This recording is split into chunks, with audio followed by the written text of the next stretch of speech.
A brutal kidnapping disguised as a diamond wedding ring. Audiences revered them as Hollywood's most powerful couple, but behind closed doors, Alexander Korda didn't consider Merle Oberon his wife. He considered her a hostage. To maintain her stardom, the English Rose had to sign a devilish pact with her husband, to have her natural skin stripped away with mercury, to deny her impoverished mixed heritage, and to personally force the very woman who raised her to wear a servant's uniform. Korda didn't marry for love. The director rescued a girl from the slums, crowned her queen, and then used that very racial secret as a noose to strangle his wife for life. But what happens to a human soul when the price of standing in the light is the complete obliteration of everything you are? The roots of this deception lay in the dirt of her childhood. Estelle Merle O'Brien Thompson was born into a labyrinth of shame. Bombay in 1911 operated on a ruthless colonial caste structure based entirely on skin tone. Caught in the crushing middle were the Anglo-Indians, despised by the native population, and viewed as tainted by the pure British expatriates. The woman she called her mother was Charlotte Selby, a fiercely protective woman of Sinhalese and Maori heritage. But Charlotte was actually her grandmother. The biological reality was a buried tragedy. Historical records suggest Charlotte's daughter, Constance, was barely a teenager, likely between 12 and 14 years old, when she became pregnant by a British railway engineer who quickly vanished. To protect Constance in an unforgiving society, Charlotte took the infant. She raised Estelle as her own daughter. Constance, the true mother, was raised alongside Estelle as an older sister. Estelle grew up in a house built on secrets, learning early that truth was a luxury poor people could not afford. Poverty in Bombay was a physical weight. Estelle watched pure British colonials glide through the city, their pale skin acting as an impenetrable armor. Looking in the mirror, she saw a striking girl with almond-shaped eyes and a complexion carrying the undeniable warmth of South Asia. She realized her face was her only currency, but her skin tone was a liability. She internalized the racism of the British Empire. At her Catholic school, she observed the wealthy British girls. She mimicked their accents and studied their posture. She was conducting espionage, learning the codes of the ruling class. By her early teens, the Bombay flat felt like a coffin. She sat in darkened cinemas watching white women command the screen. She believed she could replace them. The true escape lay in London. Packing her meager belongings, she boarded a ship bound for Europe. As the shoreline faded, she made a silent vow to survive the white world at any cost. She was carrying a girl who was about to invent a ghost. London in the late 1920s was a cold, unforgiving machine. She needed a new name. Estelle Thompson echoed the slums she had just escaped. She began using her childhood nickname, Queenie, pairing it with O'Brien. It sounded Irish. It sounded safe.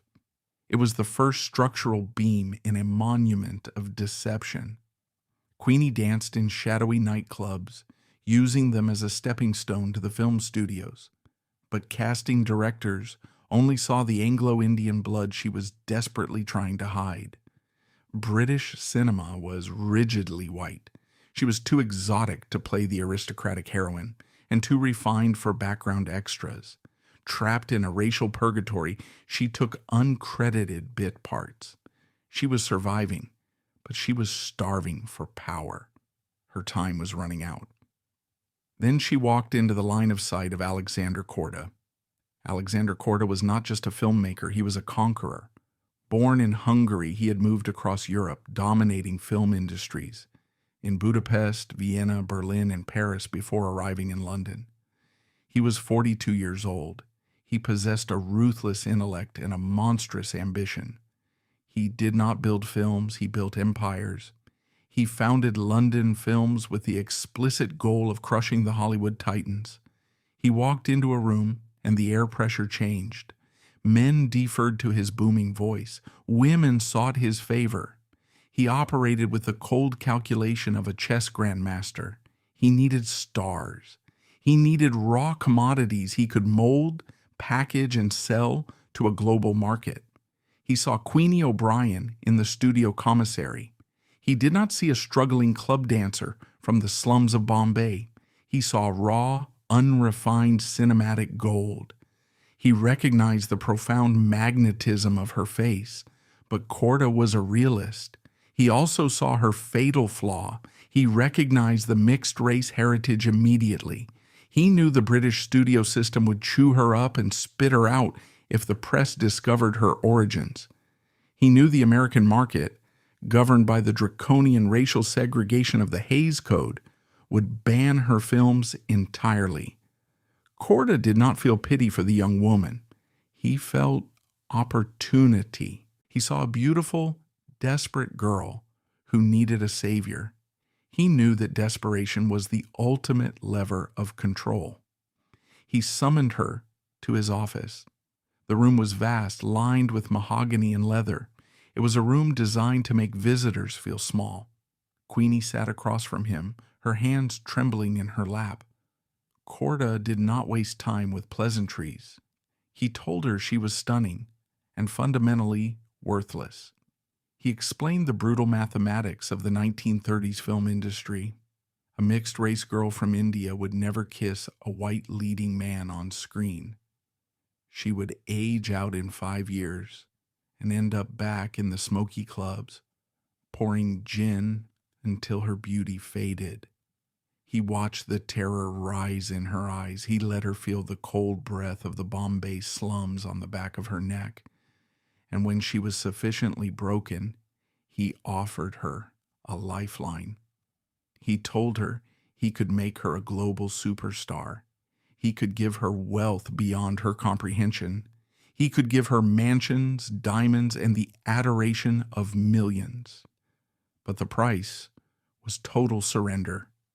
Queenie O'Brien had to die.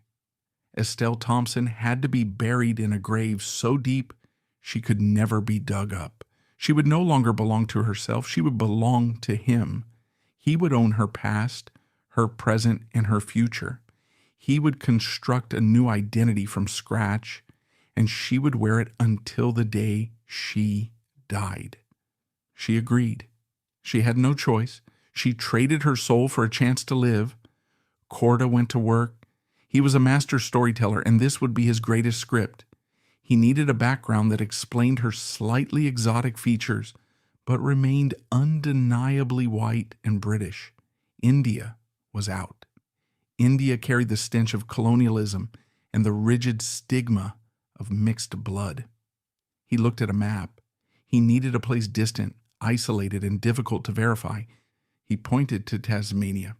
It was an island south of Australia. It was a British colony. It was thousands of miles away from the prying eyes of the London press. He fabricated a wealthy, aristocratic British military family. He gave her a father who was an esteemed army officer. He wiped away the poverty. He wiped away the dark-skinned grandmother. Then he gave her a new name, Merle Oberon. It sounded elegant. It rolled off the tongue with a sharp, expensive clip. It was a name that belonged on a marquee, but Korda knew a backstory required a fail-safe. Journalists are natural predators. They ask questions. They ask for birth certificates. They ask for childhood photographs and school records. Korda anticipated the interrogation. He created the perfect, impenetrable alibi. He invented a fire. He briefed his publicist to spread the tragic tale. A massive, devastating fire had swept through Hobart, Tasmania, destroying the Oberon family estate. Every document, every photograph, every single piece of evidence of her early life was reduced to ash. It was a sociopathic stroke of genius. The fictional fire did more than explain the lack of paperwork. It created sympathy. It made any journalist who pushed too hard look like a monster interrogating a victim of a tragic disaster. The lie was sealed. The physical transformation was immediate and brutal. Korda hired the best dialect coaches in London. They worked her relentlessly, stripping away every inflection of her Bombay upbringing. They taught her to speak with a crisp, upper-class British accent. He dictated her wardrobe. He chose her makeup. He controlled exactly who she spoke to and what she was allowed to say. Merle Oberon stepped in front of the cameras. The lens worshipped her. The public devoured her. Korda cast her as Anne Boleyn in The Private Life of Henry VIII. The film was a massive international triumph. Overnight, Merle Oberon was a global sensation. She was hailed as the new aristocratic face of British cinema. The lie had worked perfectly, but the success did not bring freedom. It brought a heavier, colder chain. Korda tightened his grip. He had built her, and he made sure she never forgot it. He became the architect of her paranoia. He used a mechanism of psychological control that was absolute. He constantly reminded her of the fragile ice upon which she skated. He told her that the press was always digging, always looking for a scandal to destroy a rising star. He told her that her enemies in the industry were waiting for her to make a single mistake. He convinced her that the world was full of wolves, and he was the only man holding the gate closed. He gaslit her relentlessly. He eroded her self-worth until she believed she was completely incompetent without his guidance. He made her understand that she was a fraud. She was a criminal guilty of the worst crime in 1930s society, racial deception. He held the key to her destruction. If she ever defied him, if she ever tried to assert her independence, he did not need to hit her. He simply had to make one phone call to a gossip columnist. He could leak the truth about the Bombay slums. He could leak the truth about her blood. Her career would be annihilated in a matter of hours. She lived under the constant threat of exposure. It was a psychological gun pressed to her temple 24 hours a day. The power dynamic was terrifying. He was a god who had breathed life into a clay figure. She was a creation entirely dependent on his goodwill. Merle began to isolate herself. London was a whirlwind of glamorous parties, high society dinners, and relentless social climbing. She attended them all, draped in silk, dripping in diamonds, walking on Korda's arm. She smiled her flawless, engineered smile, but she kept everyone at a freezing distance. She could not afford intimacy. True friendship requires honesty. It requires vulnerability. Honesty meant exposing the lie. She lived in a state of hypervigilance. She monitored every syllable she spoke. She vetted every person who approached her. She scanned rooms for faces that might look familiar, terrified that someone from her past in India might have traveled to London and recognized the girl from the slums. She was a spy behind enemy lines. She was wearing a mask that she could never, ever take off. Even when she was alone in her luxurious dressing room, she looked in the mirror and saw a stranger. Estelle Thompson was dead. Merle Oberon was a ghost constructed of studio press releases. She had no true identity. She was hollow. Korda watched her isolation and approved. A lonely star is a compliant star. He knew that the more she distanced herself from the world, the more she had to rely on him. He was her manager, her director, her protector, and her warden. The British film industry was not enough for Korda. He looked across the Atlantic. He looked at Hollywood. The American market was the ultimate prize. It was where the real money and the real power resided. He decided to move his operation to California. He was taking Merle with him. Hollywood was a different beast. It was larger, more ruthless, and governed by an even stricter set of rules. The Hays Code was strictly enforced by men who viewed racial purity as a moral imperative. Taking Merle to America meant walking directly into the lion's den. If the American press uncovered her secret, the scandal would not just destroy her, it would destroy Korda's studio. The stakes were raised to life and death for their careers. Korda needed a guarantee. He needed to ensure that his investment was locked down completely. A management contract was not strong enough. He needed legal control that superseded business. He proposed marriage. It was not a proposal born of romance. It was a strategic acquisition. Merle understood exactly what it was. By marrying her, Korda secured his asset. A wife could not be compelled to testify against her husband. A wife's finances were legally tied to her husband. He was legally binding her to his empire. She walked down the aisle not as a blushing bride, but as a hostage, signing a lifetime non-disclosure agreement.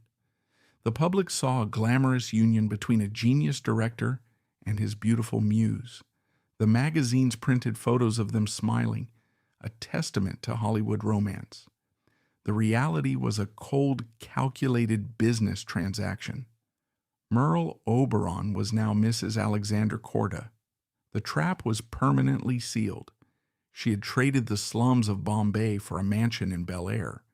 She had traded poverty for millions of dollars, but she had also traded her freedom for a life of perpetual terror. She was about to enter the golden gates of Hollywood, carrying a secret that could burn the entire town to the ground. She was entirely at the mercy of a man who had already erased her once and could easily do it again. The lie was about to face its greatest test. Hollywood sunshine is unforgiving. It reveals every crack in the paint. The harsh, unblinking light of Southern California stripped away the protective, shadowy fog they had so easily utilized in London. Alexander Korda and Merle Oberon arrived in Los Angeles ready to conquer the American box office, and they needed a fortress. They purchased a sprawling, magnificent estate in the exclusive enclave of Bel Air. The house was a towering monument to their transatlantic success. It featured perfectly manicured lawns, impossibly high walls, and heavy wrought iron gates that required a physical effort to open. The architecture was specifically designed to keep the prying eyes of the public entirely out. Korda desperately needed those thick walls. He needed an impenetrable stronghold to protect the fragile lie they had built. The Tasmanian aristocrat narrative had successfully survived the perilous Atlantic crossing. The American press, hungry for new European royalty, swallowed the fabricated story whole. Every interview was meticulously scripted, and every photograph was carefully staged to reinforce her elite breeding. As she began taking on major Hollywood leading roles, the massive studio machine geared up to aggressively market her as the ultimate flawless symbol of British purity and aristocratic grace. The financial stakes had never been higher in her career.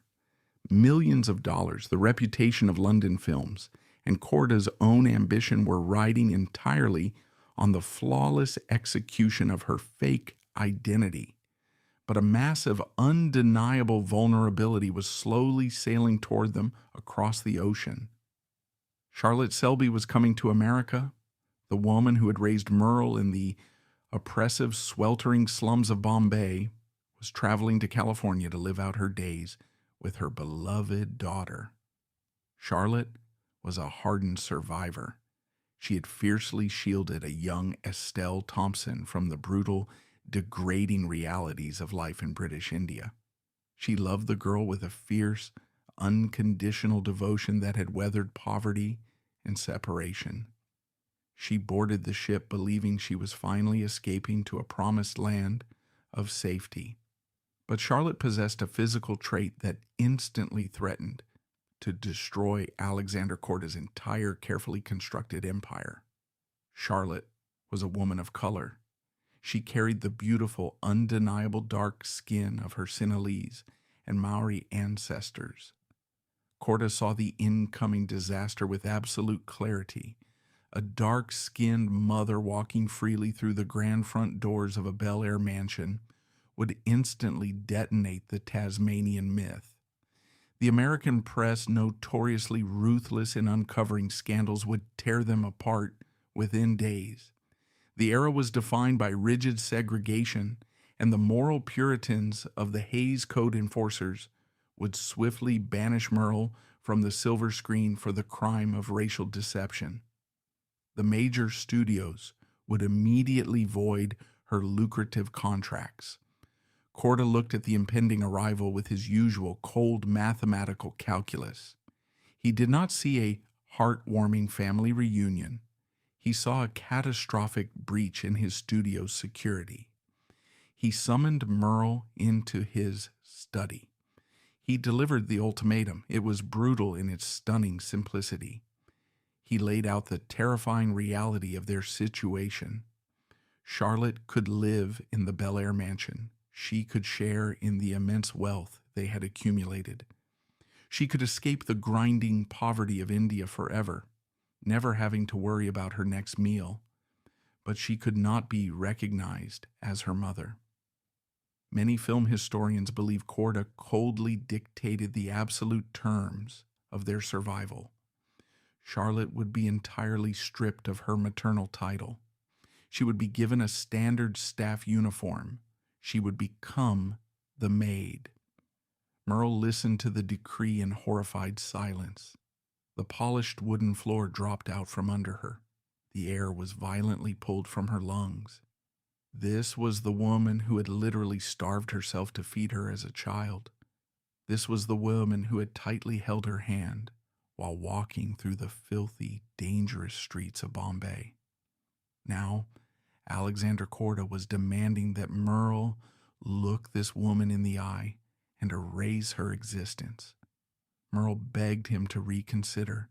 She pleaded desperately for an alternative solution. She asked if Charlotte could simply stay out of sight, comfortably hidden away in a secluded back wing of the massive estate, away from any visitors. Korda flatly refused. A hidden woman invites dangerous questions. A hidden woman breeds whispers and devastating rumors among the staff. The lie had to be absolute, and more importantly, the lie had to be confidently performed in plain sight. Charlotte would serve the wealthy guests. Charlotte would answer the heavy front door. Charlotte would become a seamless, unnoticed part of the invisible machinery of the household. Servants in 1930s Hollywood were meant to be unseen and unheard background figures. It was the perfect camouflage. When Charlotte finally arrived in California, the cruel trap was sprung. The long-awaited reunion was entirely devoid of joy. Merle had to sit across from her aging mother and slowly explain the horrifying terms of their new reality. She had to explain through tears of intense shame that the heavy price of their Hollywood mansion, their safety, and their future was the denial of their own bloodline. Charlotte looked deeply at her daughter. She saw the profound fear gripping her. She saw the desperate, consuming ambition that Korda had weaponized. And in that quiet room, she made a heartbreaking choice that defines the absolute extreme of maternal sacrifice. She agreed to the terms without a fight. She took the stiff black uniform, she put on the crisp white apron. She stepped quietly into the long shadows of her own daughter's house, effectively erasing her own identity to ensure her child's survival. Weeks later, the mansion hosted a lavish party. The guests continued laughing, completely oblivious to the Shakespearean tragedy unfolding in plain sight. Merle, draped in expensive silk, took a crystal glass of champagne from the silver tray offered to her. She did not dare meet the dark, familiar eyes of the maid holding it. Forcing the scripted words through a tight, aching throat, she delivered the cold, polite dismissal of a wealthy employer.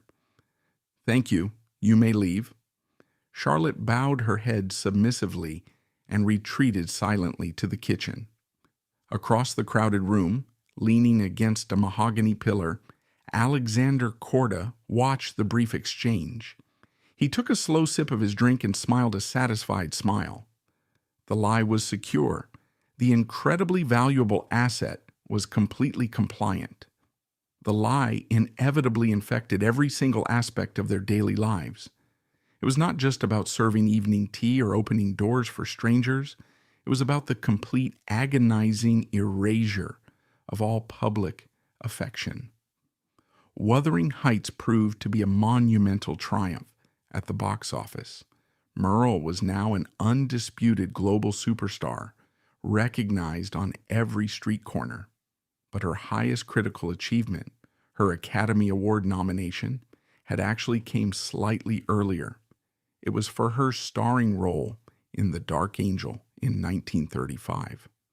The night of the legendary ceremony was a glittering, overwhelming spectacle of wealth and fame. The entire world watched eagerly as the biggest stars gathered in Los Angeles to celebrate their own cinematic royalty. Merle attended the highly publicized ceremony proudly on the arm of a powerful man. She wore a stunning custom-designed gown. She smiled radiantly for the flashing cameras of the International Press Corps. Charlotte stayed home.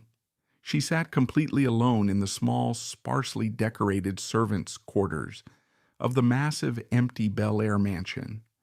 She sat beside a small radio, listening intently to the crackling broadcast of the glamorous ceremony taking place miles away. She listened to the roaring, thunderous applause for the beautiful daughter she was strictly forbidden to claim. There was no immensely proud mother sitting in the velvet seats of the audience. There was no joyous, tearful embrace at the crowded, champagne-soaked after-party. There were no touching photographs of the rising star and her devoted mother, printed in the morning papers the next day. The emotional and physical erasure of their bond was absolute and total. Merle returned to the silent mansion late that night, long after the celebrations had ended. The great house was incredibly quiet.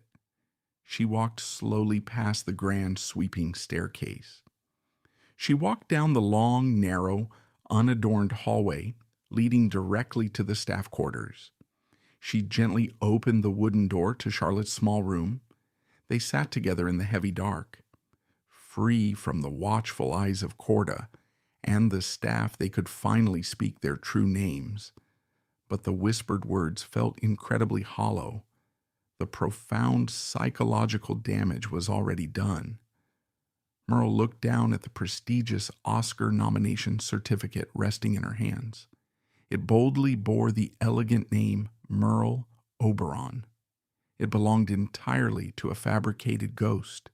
It did not belong to Estelle Thompson, the hungry girl from the slums.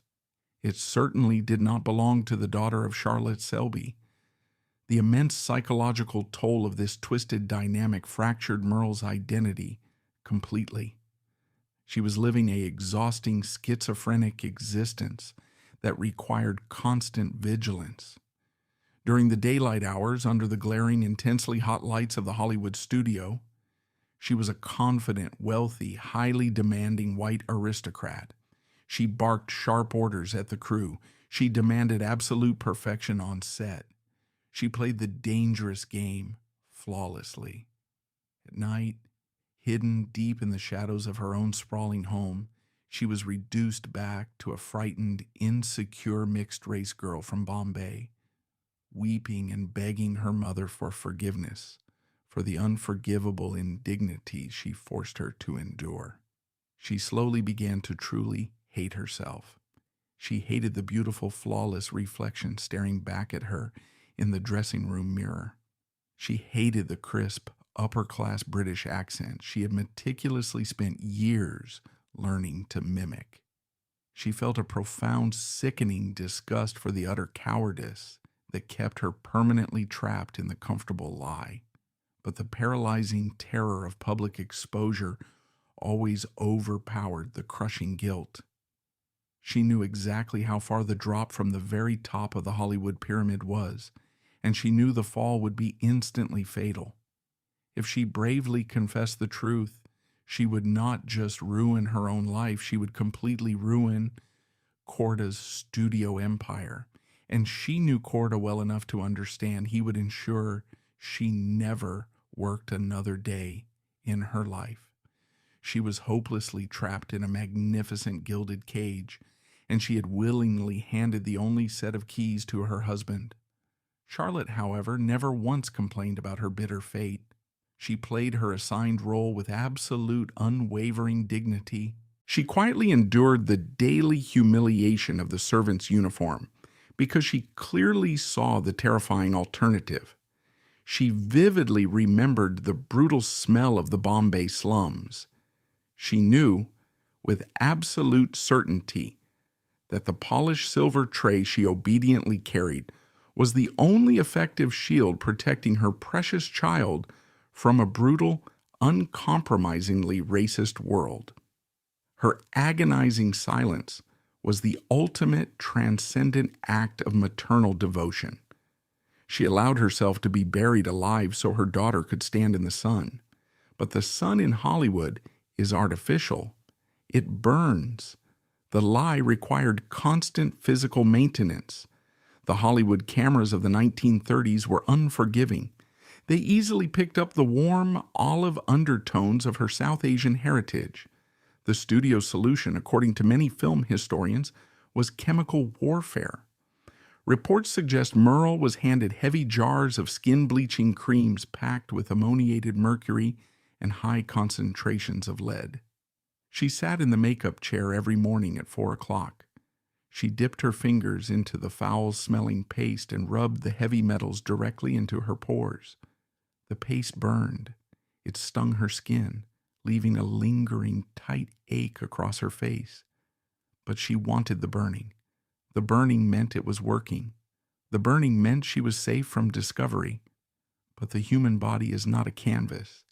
It is a living defensive organism. It rejects poison. The relentless application of mercury and lead began to exact a devastating toll. The toxic price of her white facade was quietly destroying her organs.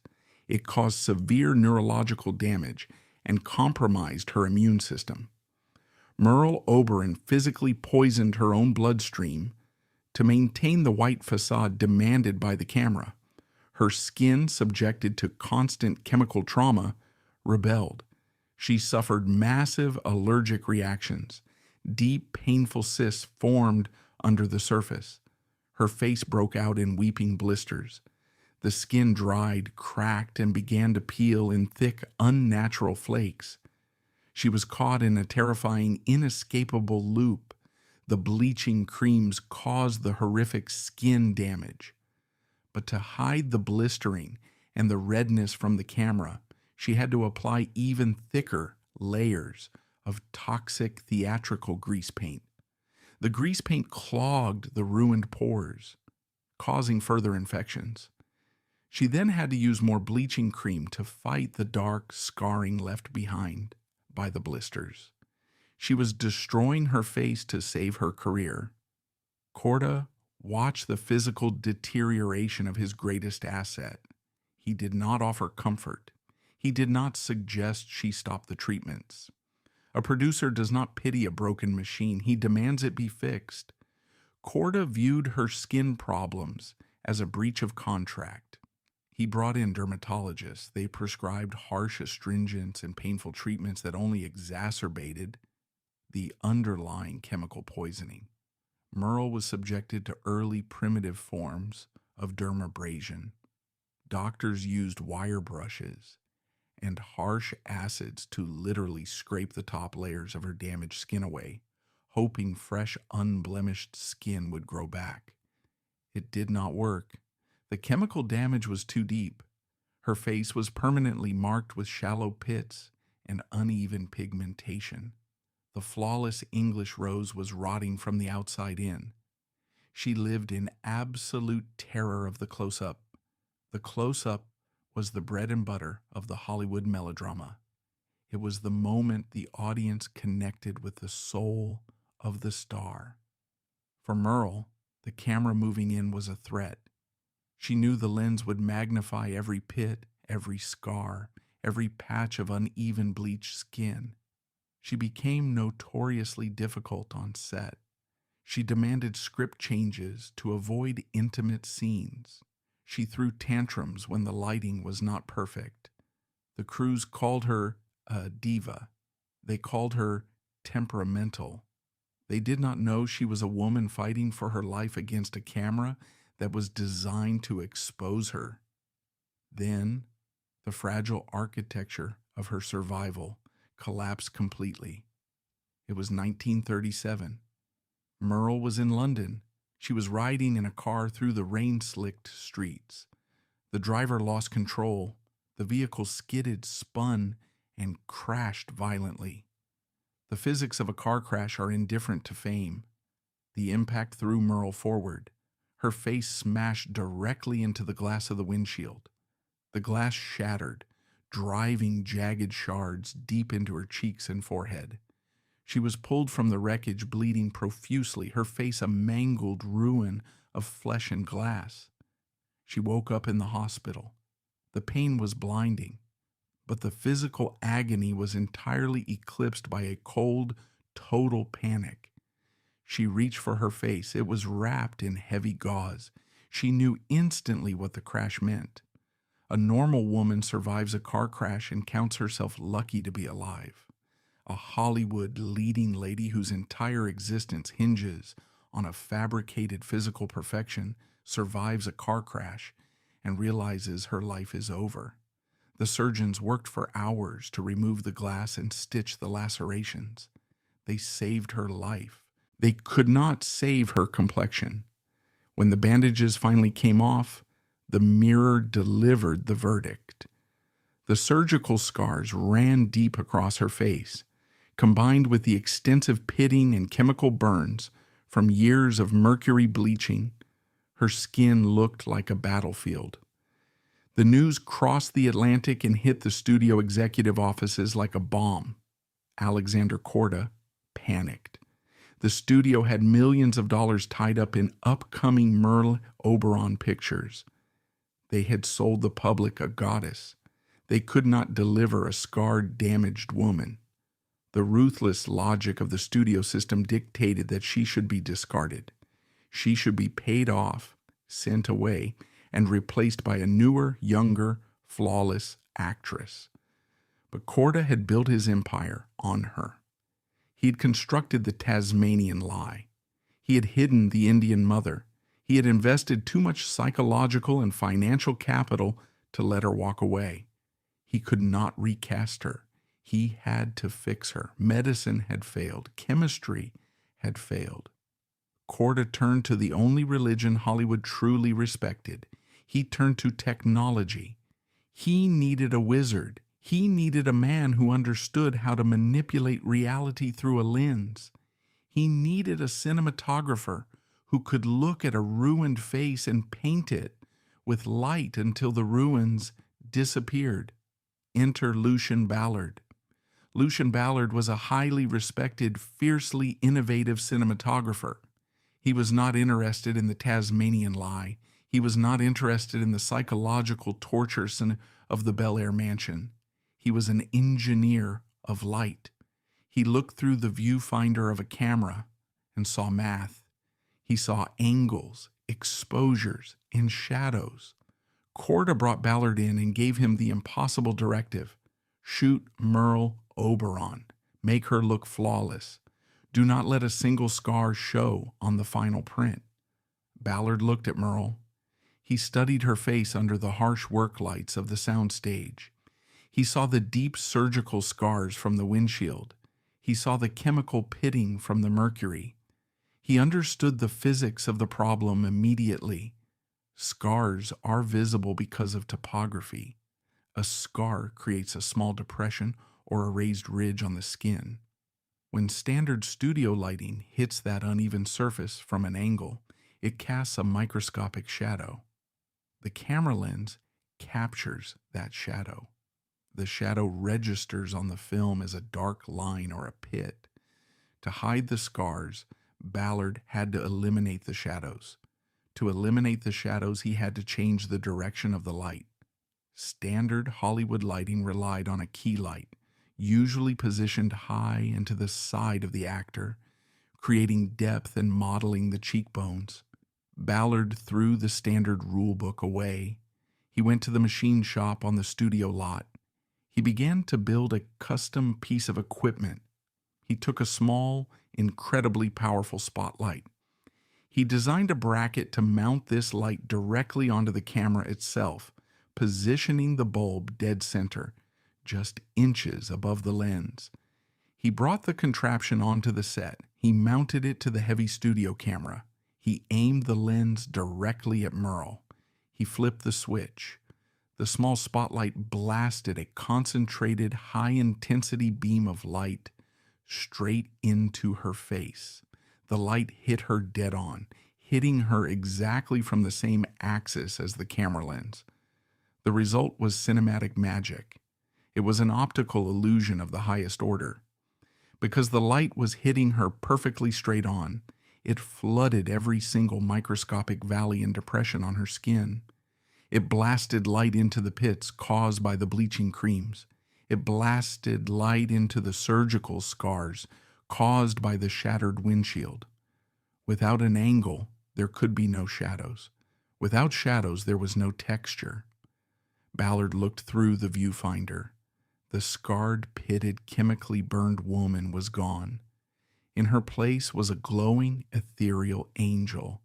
The intense head-on light completely washed out the topography of her face. It flattened her features, rendering her skin as smooth and flawless as porcelain. The light caught in her eyes, creating a brilliant, captivating catchlight that drew the viewer's attention away from her cheeks and directly into her gaze. Ballard called cut. He printed the test footage. Korda watched the dailies in the screening room. He exhaled. The asset was saved. The lie was secure. The crew named the invention after her. They called it the Obi light. The Obi light became an industry legend. Cinematographers across Hollywood began building their own versions. They used it to shave 10 years off aging actresses. They used it to create the signature glowing glamour of the late 1930s and 1940s. It was hailed as a triumph of technical ingenuity. It was celebrated as the ultimate tool of cinematic beauty. It was a tool of absolute erasure. For Merle Oberon, the invention of the Obi light was the final devastating blow to her autonomy. She had traded the absolute control of Alexander Korda for the absolute control of Lucien Ballard. She realized with cold, horrifying clarity that she could never step in front of a camera again without that specific piece of machinery. The Obi light was her crutch. It was her mask. If she walked onto a set and the cinematographer refused to use the Obi, her career would end before lunchtime. The camera would see the scars. The camera would see the truth. She became totally pathologically dependent on the men who controlled the lights. She was no longer just an actress. She was a patient on life support, and Ballard was the man holding the oxygen cord. This dependency morphed into a twisted, desperate form of intimacy. She needed Ballard to survive. She clung to him. She left Korda. She divorced the man who had created the Tasmanian lie and fell into the arms of the man who hid the physical evidence of it. She married Lucien Ballard. It was a transfer of ownership. Korda had owned her history. Ballard now owned her physical image. She believed she loved him. But in the claustrophobic, paranoid world she inhabited, love was indistinguishable from the desperate need for a shield. Ballard was the only man who could look at her ruined face and make the world see a goddess.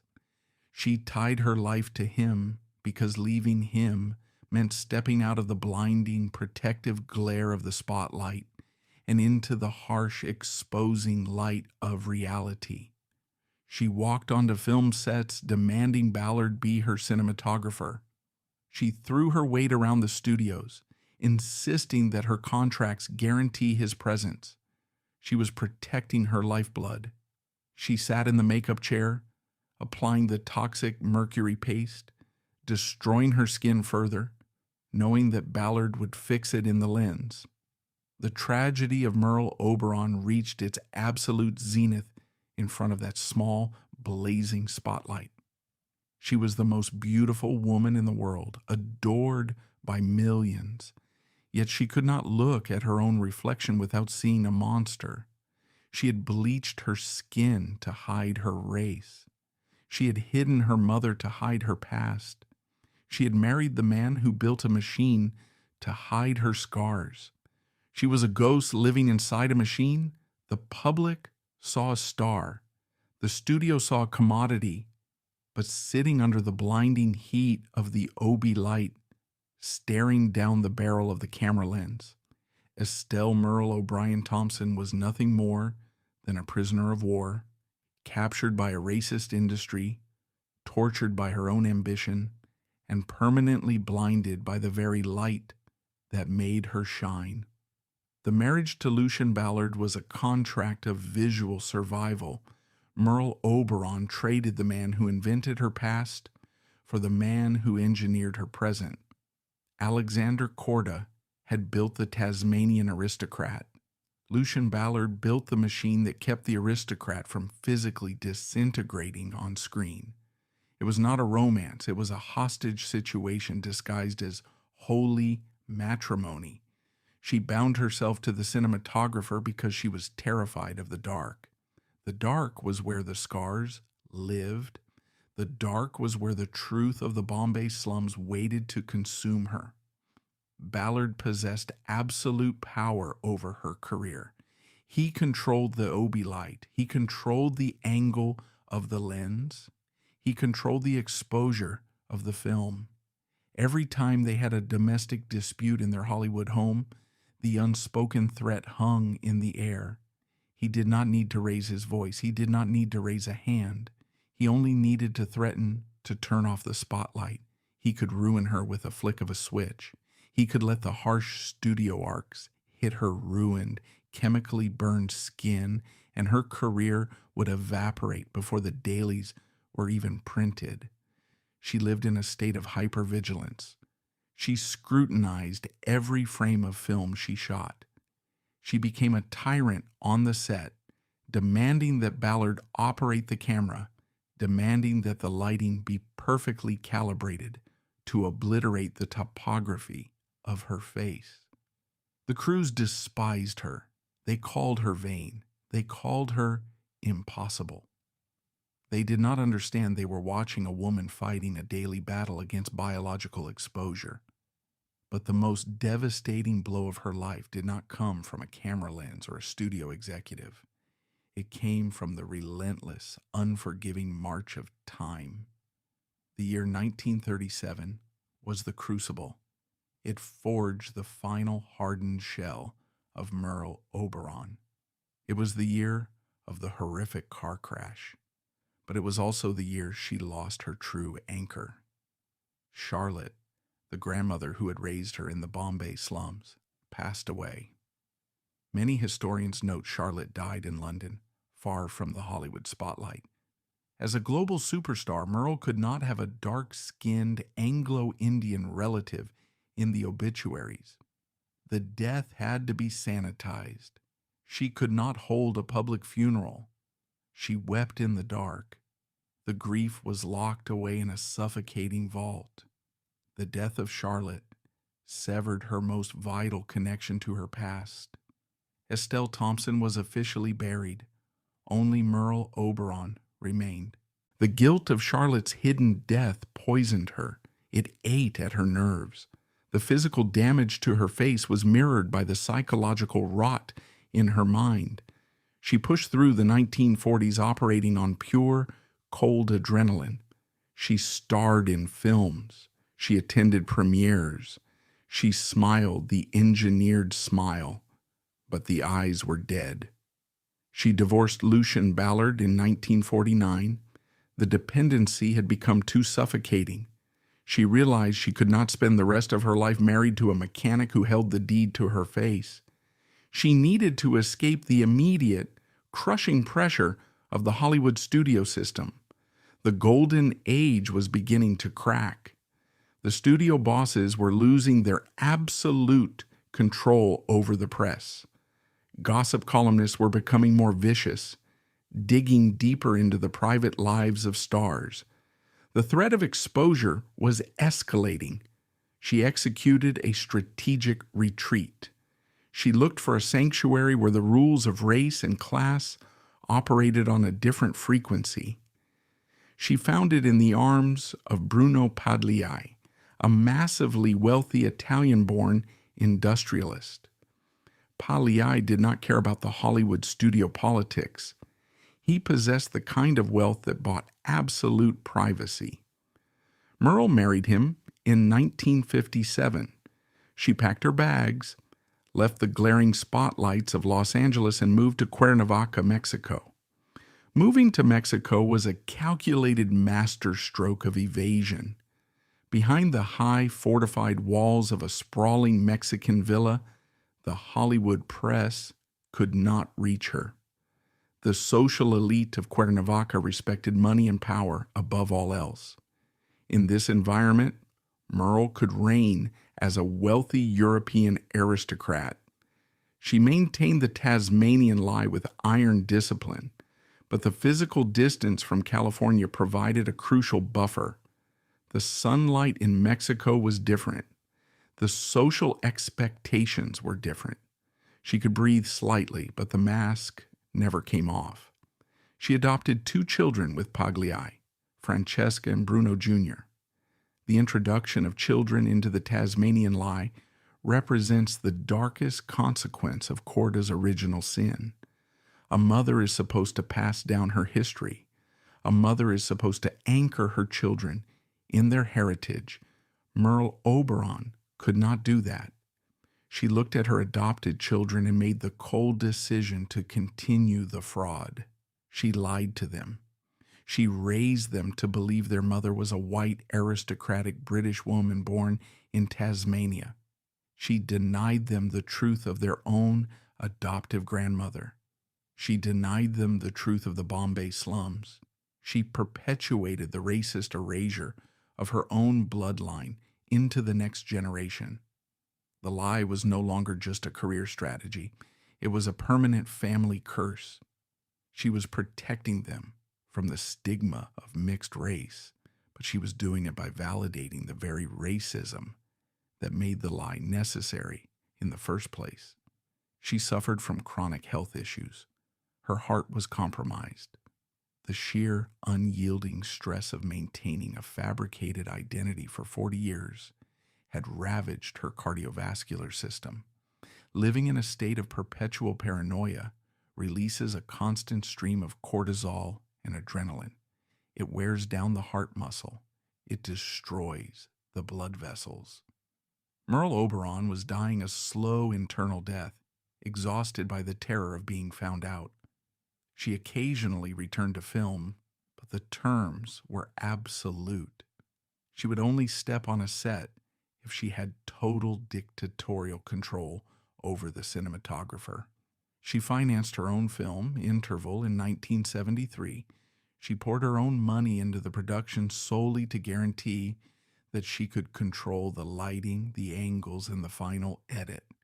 She was 62 years old, still fighting the topography of her own face, still demanding the camera lie for her. During the filming of Interval, the facade cracked one final time. She fell in love with her co-star, a Dutch actor named Robert Wolders. He was 25 years her junior. The affair was a desperate, grasping attempt to reclaim the youth and the authenticity that Alexander Korda had stolen from her in London 4 decades earlier. She divorced the wealthy industrialist. She married the young actor. She spent her final years living in Malibu, California. She had returned to the scene of the crime. She walked the beaches of Malibu, a frail, aging woman with a heart that was giving out. The Hollywood she had conquered was gone. The studio bosses who had enforced the Hays Code were dead. The racial barriers that had necessitated the Tasmanian lie were beginning to fall. A new generation of actors of color were appearing on screen, refusing to hide their heritage. Merle watched this cultural shift from behind her dark sunglasses. The irony was suffocating. The world had changed. The ruthless, segregated industry that demanded she erase her Anglo-Indian blood was dismantling itself. But it was too late for her. She was locked inside the Tasmanian narrative. She had built the walls of her prison too thick. She had lied to the press. She had lied to her husband. She had lied to her children. To confess now would be to admit that her entire existence was a fraud. It would be an admission of cowardice. She chose silence. She chose to take the poison to the grave. She endured the failing of her heart with the same icy stoicism she had used to endure the mercury burns on her face. She suffered a series of strokes. The neurological damage compounded by the heavy metals in her system and the relentless psychological pressure finally shut her body down. When the final stroke hit in November 1979, she lay in her Malibu bed surrounded by the wealth the lie had purchased. She did not confess. She did not tell her children about the dusty streets of Bombay or the dark-skinned woman who had carried champagne trays to racist studio executives. She kept the vault locked to her very last breath. The heart stopped. The English rose was dead. Merle Oberon took her secret to the grave in November 1979, believing the fictional Tasmanian fire had successfully erased her past. For a few years, the illusion held. The morning after her death, major newspapers printed the exact story she had maintained for decades, mourning the passing of a legendary English rose. Her funeral was a quiet gathering of the Hollywood elite, paying their respects to a woman who never actually existed. It was the ultimate victory of the Hollywood public relations machine. But the cultural landscape of America shifted violently in the 1980s. A cynical breed of journalism actively sought to dismantle manufactured myths. Biographers Charles Heim and Roy Mosley began examining her legacy, starting with the convenient fire in Hobart, Tasmania. To trained investigators, a blaze destroying every footprint of a human being's early existence is a mathematical impossibility. Traveling to Hobart, they searched municipal record offices for birth certificates or property deeds. The archives yielded absolutely nothing. The Tasmanian lie crumbled. Following rumors, the investigators turned their attention to India. Diving into the meticulous bureaucracy of the former British Empire in Bombay, they sifted through baptismal records and passenger logs. The agonizing work finally yielded a faded baptismal ledger from 1911. The name on the page was Estelle Merle O'Brien Thompson. Tracing her bloodline, they uncovered her biological mother, Constance, and her grandmother, Charlotte Selby. Finding undeniable proof of her Anglo-Indian heritage proved this was a systematic campaign of racial passing, orchestrated at the highest levels of the film industry. Reconstructing her timeline, Heim and Mosley interviewed members of the 1930s Los Angeles social scene. A consistent detail emerged regarding a quiet, dark-skinned woman who served tea at her Bel Air mansion. The paper trail and historical accounts suggested this was her own family member, identified as her grandmother Charlotte, forced to live as a stranger in her own home. The cruelty of the segregated studio system was laid bare.